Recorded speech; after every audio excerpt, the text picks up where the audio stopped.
Hello, everyone. Our advocacy group is Mental Wellness Matters, and our purpose is to reduce school violence by having funds that were allocated for arming teachers and creating physical barriers such as fences and metal detectors to instead be used for on-campus clinicians and establishing working partnerships with community mental health providers. Our belief is that our tax dollars are better utilized when used to help individual students rather than through guns and fences. Our logo is that of two faces, male and female. The bright colors are meant to be eye-catching and represent all the various youth and populations in the schools. Mental wellness was chosen to eliminate any stigma surrounding mental health or mental illness. The silhouettes combined with the puzzle pieces represent putting the pieces together to make the child or adolescent whole. Our tagline, "We Succeed Together," is meant to show that school community partnerships are integral to the success of our youth and schools. Our Facebook group is Mental Wellness Matters. On our About page, you will see that our description shows that efforts to improve school climate, safety, and learning are not separate endeavors. They must be designed, funded, and implemented as a comprehensive school-wide approach that facilitates interdisciplinary collaboration and builds on a multi-tiered system of supports. We caution against seemingly quick and potentially harmful solutions, such as arming school personnel, and urge policy leaders to support and enact policies that will equip Texas schools to educate and safeguard our children by addressing their mental health needs. On our Facebook page, you can see that we have added a calendar of events that's based on the timeline we submitted on our written proposal. Beginning this month, we would plan to create an action committee and then begin to assign tasks to those action committee members beginning September 1st.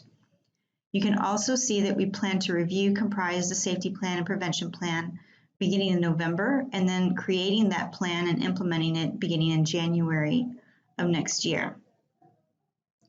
In February, we plan to collaborate with mental health providers, and then beginning in March, we plan to begin the data collection needed for our proposal. In May, we plan to create the data analysis team and then subsequently utilize the data to propose a plan to the school districts beginning of June, which would be next summer 2020. We would like to see our plan executed beginning fall of 2020, and so we would have that intervention plan beginning in August with a presentation to the PTA and mental wellness training providers beginning of September.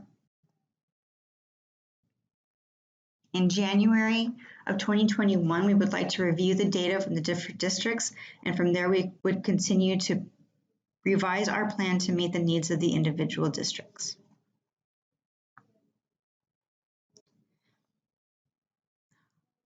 Our photos and infographics are meant to encourage people to use our website. As you can see, this infographic shows that on mental health in public schools, on average, in public school systems that have them, there is one counselor for every 500 students and one school psychologist for every 1,400 students. 1 in 5, which is a total of 5 million of the 50 million students in public schools, display signs of a mental health issue, and as many as 80% of those 5 million students do not receive any mental health treatment.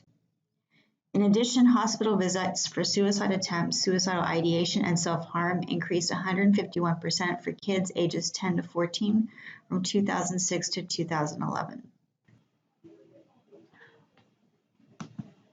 On our files page, you will see that we have all of our opinion pieces that were also submitted in our proposal. This includes our letter to public officials, our talking point handouts, the op-ed, and our letters to the editor. And lastly, if you go to our homepage, you will see that we have links to other articles and posts from other nonprofits and associations such as the National Association of Mental Illness that have articles of interest that are also related to our topic.